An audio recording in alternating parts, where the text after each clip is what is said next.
Welcome to Awakening Potential Show, your gateway to the extraordinary. And today we're featuring Rick DellaRatta. Hope I didn't botch that on my. That's good. You got it.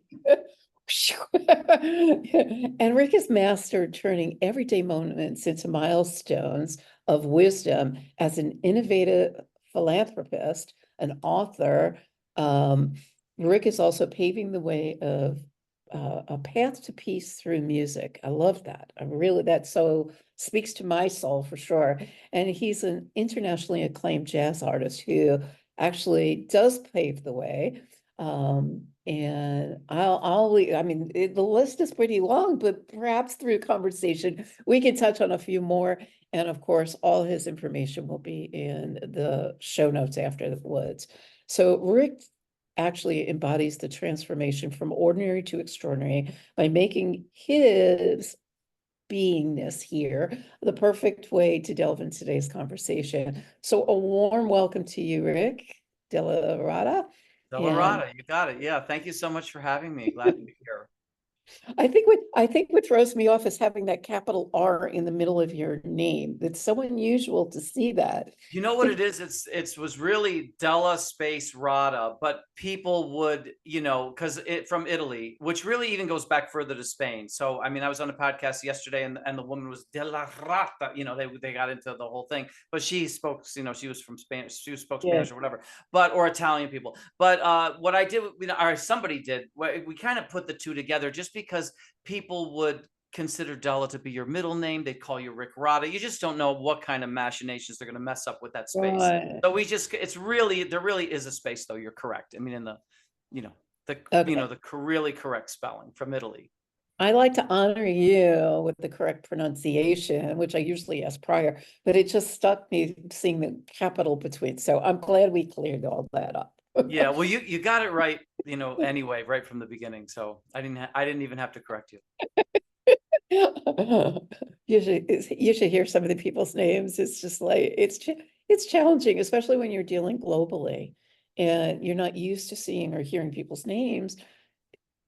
It takes a moment, thank goodness it's only a moment and we get through it. Well, it reminds me of from back when we were kids. Remember, we were like second grade or third grade, and the poor teacher would have to, at the beginning of the, Yeah, announce everybody's name, and she would just, be tortured trying to get these kids' names right and messing them up and having the kid correct them and all that. But exactly. names can be difficult. Exactly. But we attempt where we can. So I'm curious, Rick, before we go into like the book and what you're doing right now and everything, where did it begin for you? Like what inspired you to do what you're doing today? Well, I mean, it really depends on how you want to look at it. I mean, if you want to go way back, I mean, I was at a pretty young age when I realized that music had an incredibly connective ability, and it had the ability to cross all kinds of barriers that normally might be, an obstacle. Music would just blast right through them. I mean, you could reach people's hearts even if they spoke a different language, a different creed, a different religion, a different, you name it, So that was within me. And then really what happened was I happened to be less than a quarter of a mile away, living less than a quarter of a mile away from the Twin Towers on the day of 9/11. And I saw the events from a rooftop. So that inspired just words that came out. I mean, I didn't really, it kind of wrote itself, but it was a poem, and I just called the poem Jazz for Peace. And it was all I had after 9/11. So I'm just looking at these words like, what am I going to do? And I thought, well, maybe, because everyone loves to talk the talk and not walk the walk. It's so easy, but I thought, there's so much significance here. If there's any time for me to walk the walk with these words, it's now or never. So I thought, let me just try to walk the walk for a couple of days and live up to these words that came out of me. And they're so interesting, inspiring. And here I am, 23 years later, just trying to live up to the words of a poem. I love that. And what I'm hearing in that is it sounds like it was an inspiration, right? Which comes from above or elsewhere, You right? can say that. Yeah. So when we're living an inspired life, I know this is something that I practice myself, right? We're living on purpose. And I just got a text this morning from somebody saying, oh, I've been living this life and it's not no longer my purpose. It's like I'm lost. I don't know where to go or what to do. But often we don't get still enough to listen. Yeah, obviously 9/11 was a huge event, which was a catalyst for you. What did you do prior? And was music your thing prior to 9/11? Well, I started playing the piano at around 6 years old because a piano came into the living room on Christmas Day, Christmas Eve. So I thought Santa Claus had brought that in, and I'd better figure out what it was since I was trying to wake up. I was trying to stay awake and catch Santa Claus the whole night to see if I could see him. So I figured, that's a lot of trouble to bring this in. I better see what it is. So I started messing around. Next thing I know, someone told on me that, hey, your son's playing the piano all the time whenever nobody's looking. And I ended up in piano lessons. And then, of course, I had the music on the radio and that all my kids, school friends loved. So one thing just led to another. And I did have a job as a paper boy, but that got overwhelmed by playing in my homeroom teacher's band with his sons, had a band.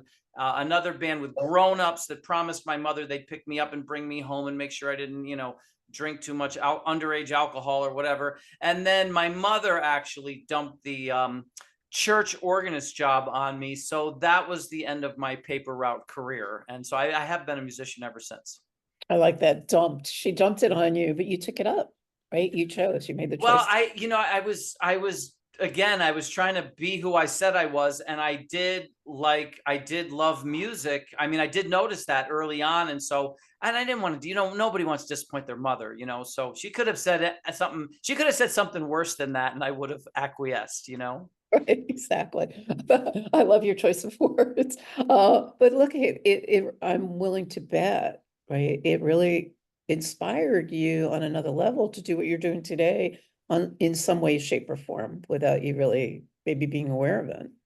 Well, they say luck is when preparation meets opportunity. I mean, by the time Yep. 9/11 came, I was prepared for what came out in the form of that poem because I had traveled played in all kinds of bands, played in some famous bands and well-known acts and traveled around the world. And then by that time I had my own CDs out as a leader, my own records out, and I was traveling, supporting my own music. So I was really meeting people from all walks of life and constantly reinforcing what I sensed as a child, that this thing about music, and then of course the art form of jazz really brought a lot into it by, the embracing creativity, artistry, humanity. All of these things are in this art form, and it's an American art form. So, just a lot of things lined up well. I love that. Now, did you grow up listening to jazz in the house? Were your parents musically inclined as well, or? Well, my father played the French horn before he became an attorney. And my mother, like I said, was the church organist. So she had played a piano and this, that, and the other, but she had been a nurse. But both of them were, you could say, amateur musicians, in their own way. And my father a little bit further because he actually played in the Albany Symphony, the local symphony. Oh, nice. And he did music teaching too. So before he became an attorney. So there was a lot of music in the house, and jazz not so much, but I did find jazz records in the basement growing up. But when I really found jazz was I was in a library and I happened to find a drawer, and I pulled the drawer out and I was like, what is this? What are all these records? And of course, having a curious mind of a young person, I started taking them out of the library and I was like, wow, I'm really in big trouble now because I've got classical music, that I can't throw away because of that great artist. And then I've got my own improvisation and my own, and then I have this other thing, jazz. And then there's the popular music that you can play and hopefully make some money to pay your bills. So I had my hands full with that. I love that. I love that. I grew up in a musical in the sense that my parents didn't, my dad in particular, he didn't play an instrument, but he always had music. He always had classical music going on the weekends. It was classical, some jazz, not as much. And fife and bugle choir was going off Sunday morning for us to get up, which was like, coming from classical into that. So I grew up with that, but it wasn't, I was living in New York at the time, and I remember going to a jazz bar and hearing music from Coltrane. And I was Wow. like, man, I like that. And I started really delving into listening. I always have music going. Actually, Alexa has turned herself off, but I always have some sort of instrumental music going in the background. Um, for me, that creates my inner peace. There's something about music that just speaks to my soul. And I know it's been around for centuries, and I know it's got to speak to other people. Now, I'm nobody special, you know. You're doing something now, which is just so empowering, coming out of a poem, right? And I'm willing to bet you created music around that poem. You also wrote the book. So Yes. where did that all come from? Yeah. Well, actually, yeah, I mean, I didn't write the book per se. What happened was, I was skiing in Utah, in the mountains of Utah, and one of my ski friends said, "You should write a book." He said, "You should write a book," and I said, "Oh, I like."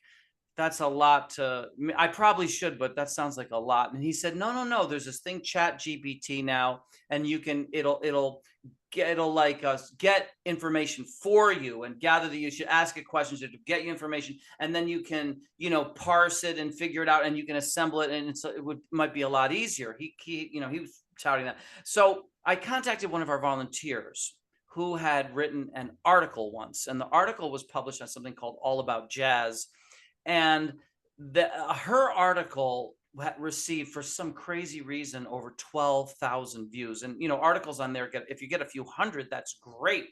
Maybe Yeah. a top article might get, but for over the years, people read her article over and over, and it got over top 12,000. So I told the story to her, Deborah Saratelli, and she got the bug to, oh, let's try it, because she actually had that something called Genie on her phone. So she started asking it questions that she wanted in the book. And again, she was, received information where she could, put things together. So she didn't have to go exploring one by one all over the internet, stuff like that. So I did assist. I wrote the foreword. I really would love people to, if you go to Amazon where it's sold, you can read the foreword, I believe, for free. And I'm very proud of the foreword, because it's a take on the importance of both the Mozart type of musician and the person who just finds an instrument as a kid and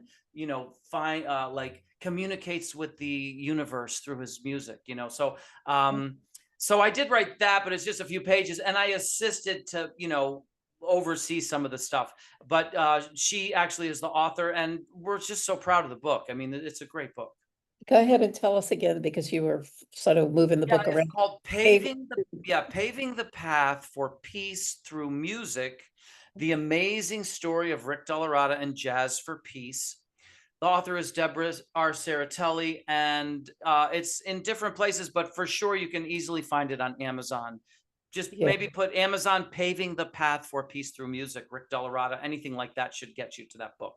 I know we're jumping the gun and we're not over yet.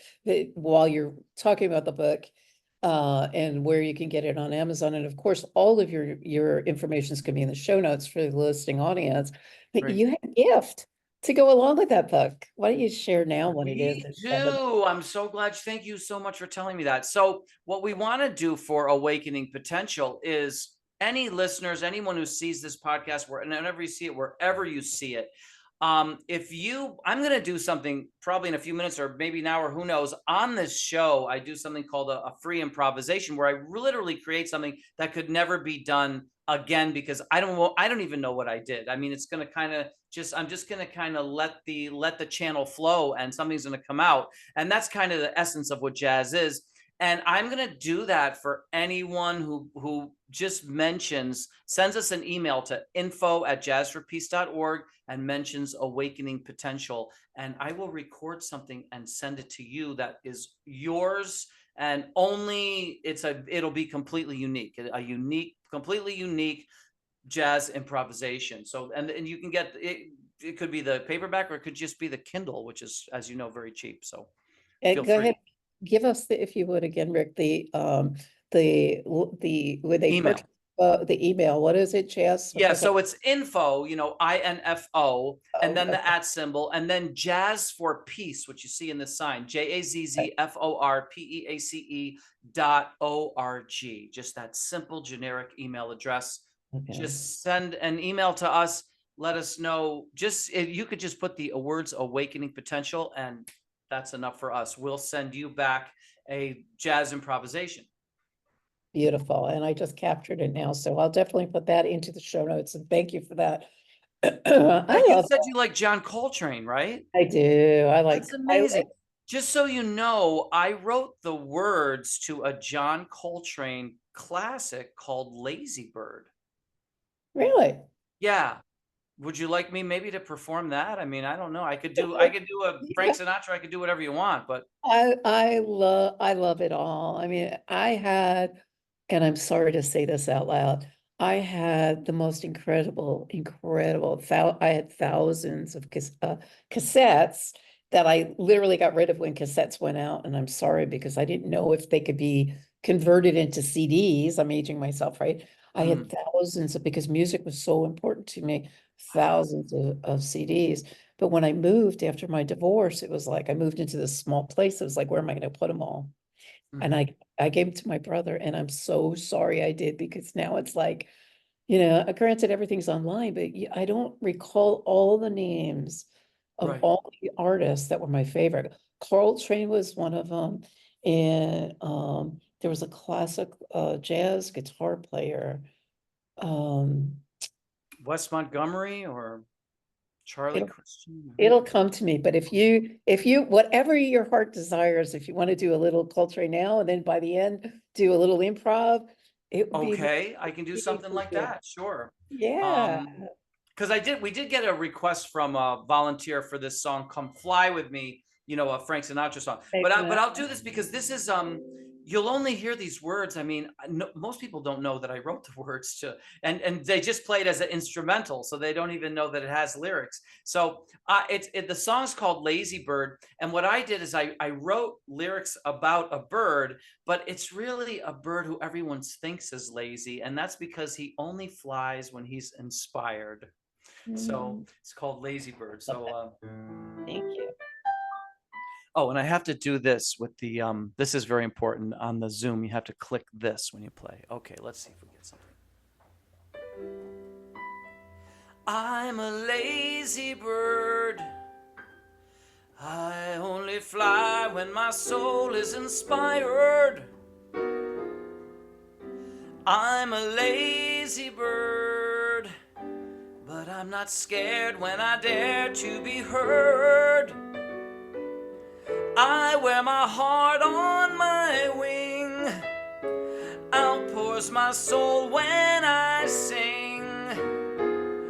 I'm a lazy bird, but when my heart cries, I sing to the world. Lazy bird, when my heart cries, I sing to the world.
I hear jazz for peace coming through the trees, and in my heart it fills me like a celebration.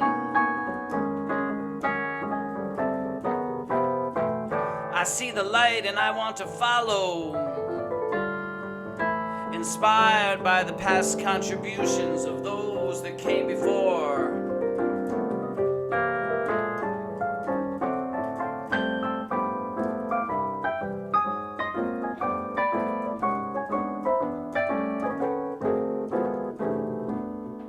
And laid the groundwork for us to build on in this universal language that is a gift for all mankind.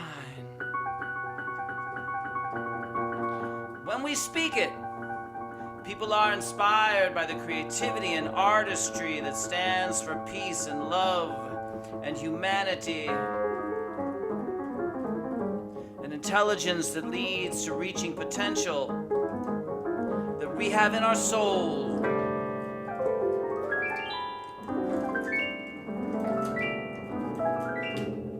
So we can raise our total conscience and see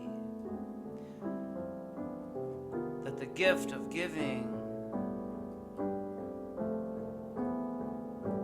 is our greatest privilege.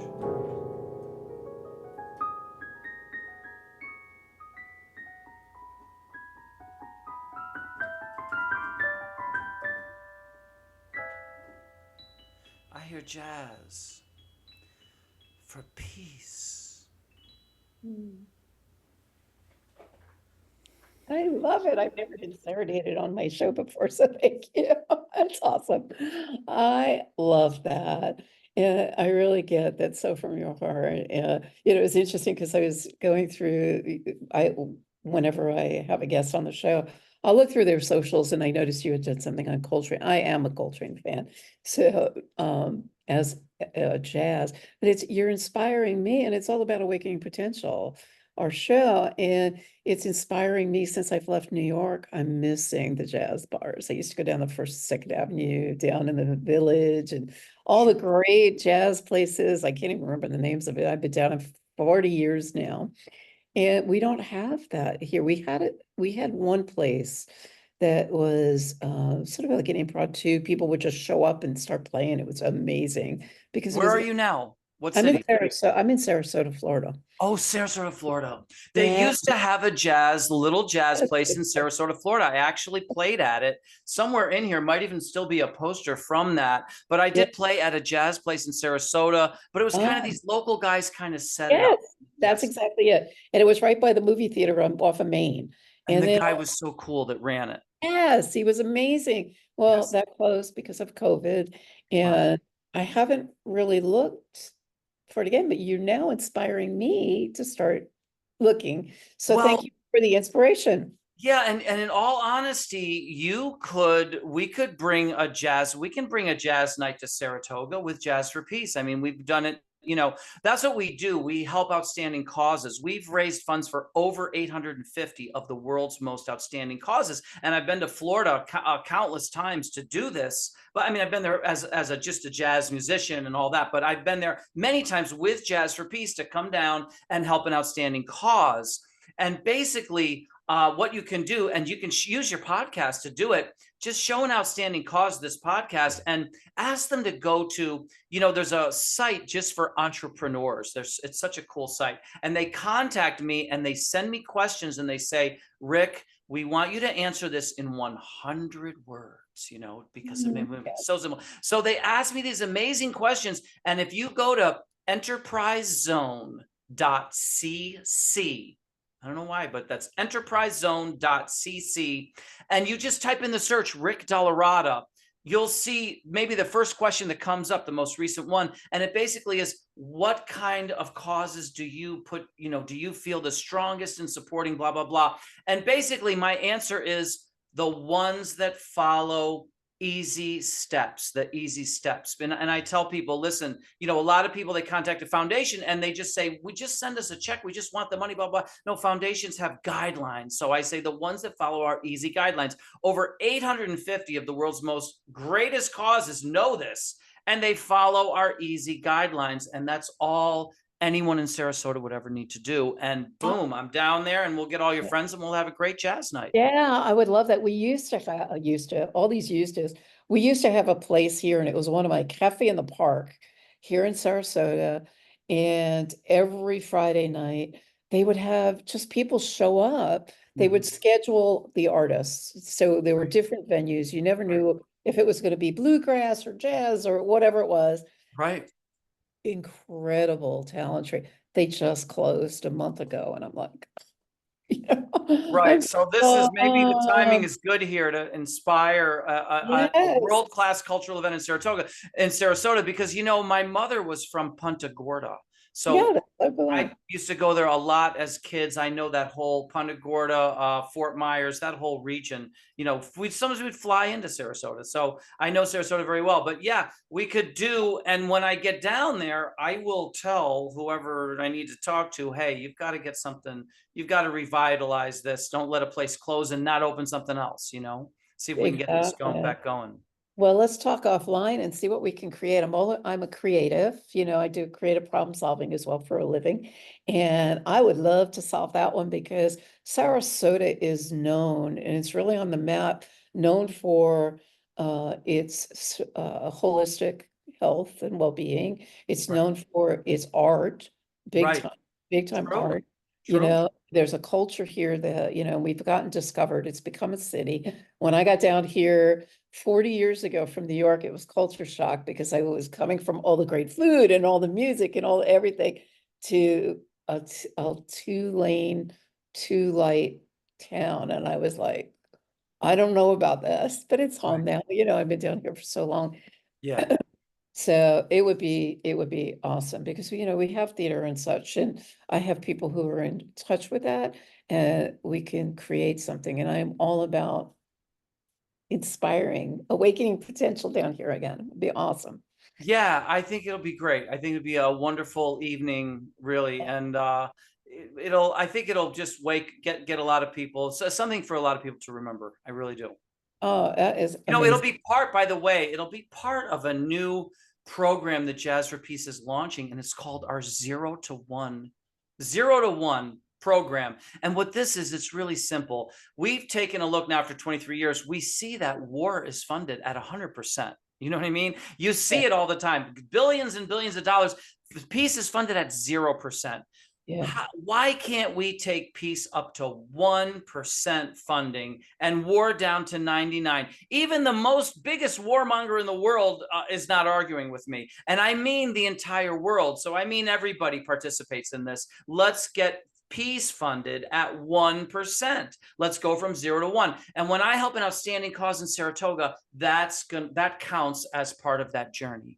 I love it. So again, we can talk offline, and if Mhm. any of the listening audience has something in mind, feel free to reach out to me as well. And I'll get in touch with Rick and all some other people, and we'll see what we can put out there.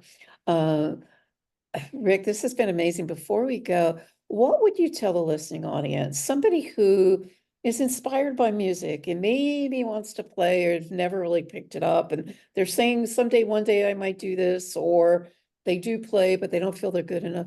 What would be something inspiring, awakening, something that would awaken the potential within them Mhm. I to, would say one word and one word only, and that is participate. Participate. So think of all the ways now that you can participate if you love music.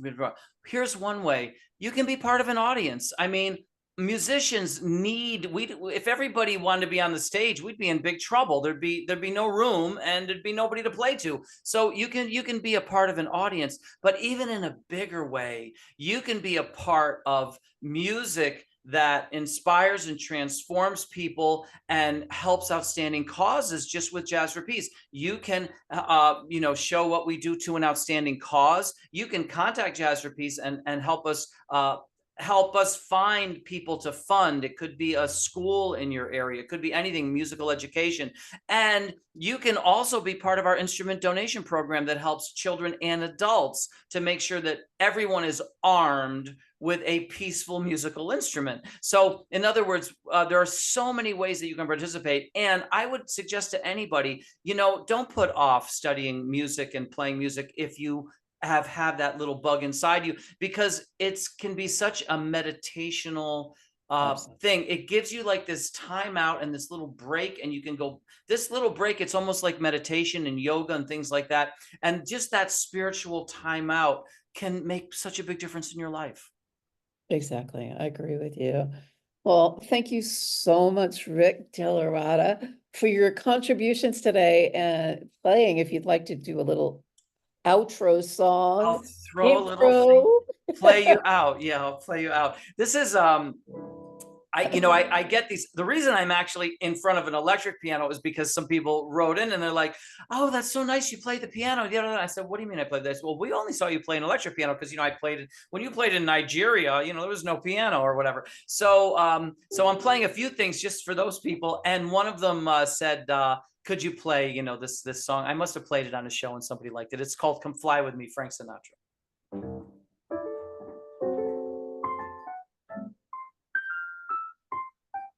Come fly with me, let's fly away.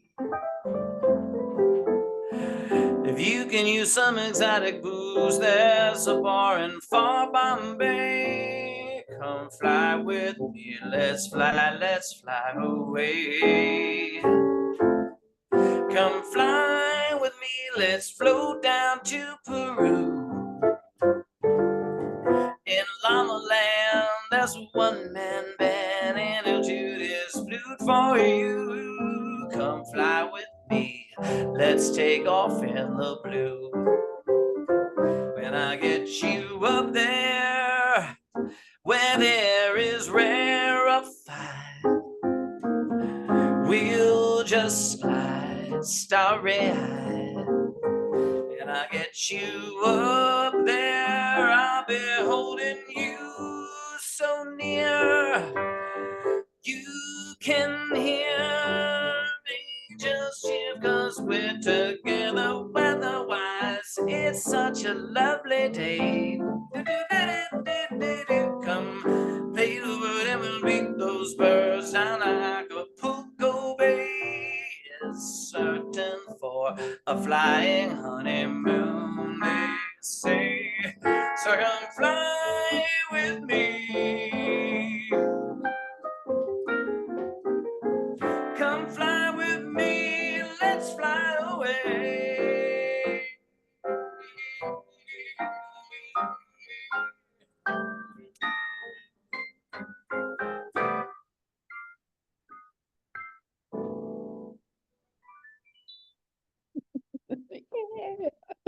Thank you, Rick. What an honor, what a privilege. Thank you so much for taking the time and being with us all today. My pleasure, anytime. Thank you.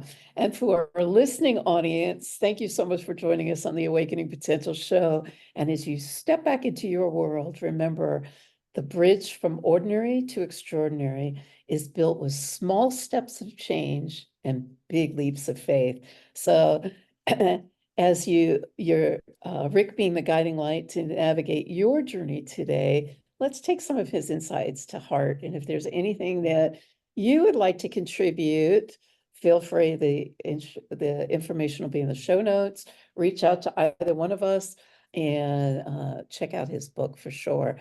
Till then, I will see you next Tuesday, 9 a.m. Eastern Standard Time. And his book, again, The Pathway. Paving the path for peace through music. Perfect. Thank you so much. Bye for now.